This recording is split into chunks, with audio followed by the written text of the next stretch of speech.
সম্প্রতি ইসরায়েলকে শক্তিশালী করতে বড় পদক্ষেপ নেন মার্কিন প্রেসিডেন্ট ডোনাল্ড ট্রাম্প। সাবেক প্রেসিডেন্ট জো বাইডেন ইসরায়েলের জন্য শত শত বোমার যে চালান স্থগিত করেছিলেন, ট্রাম্প ক্ষমতায় বসেই তা আবার ছাড় করেন। চরম শত্রু ইসরায়েলের জন্য এমন ঘোষণা দেওয়ায় কয়েক ঘন্টার ব্যবধানে এবার নিজের শক্তি জানান দিয়েছে ইরানও।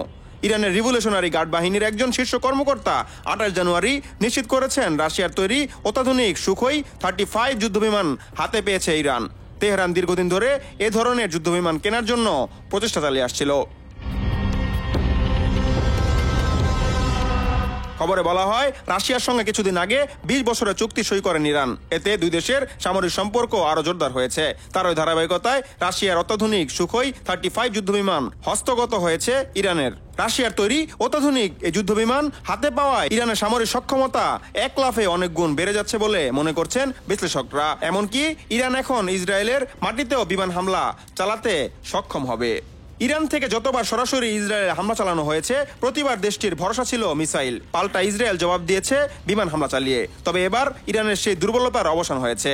আলী সাদমানির ভাষায়, যদি শত্রুরা বোকার মতো আচরণ করে তাহলে আমাদের মিসাইলের আঘাতের তেতো স্বাদ পাবে।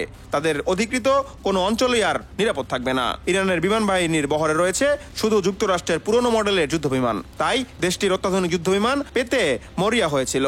ইরানের সবচেয়ে প্রয়োজনীয় মুহূর্তে সেই যুদ্ধবিমান নিয়ে পাশে এসে দাঁড়ালো রাশিয়া।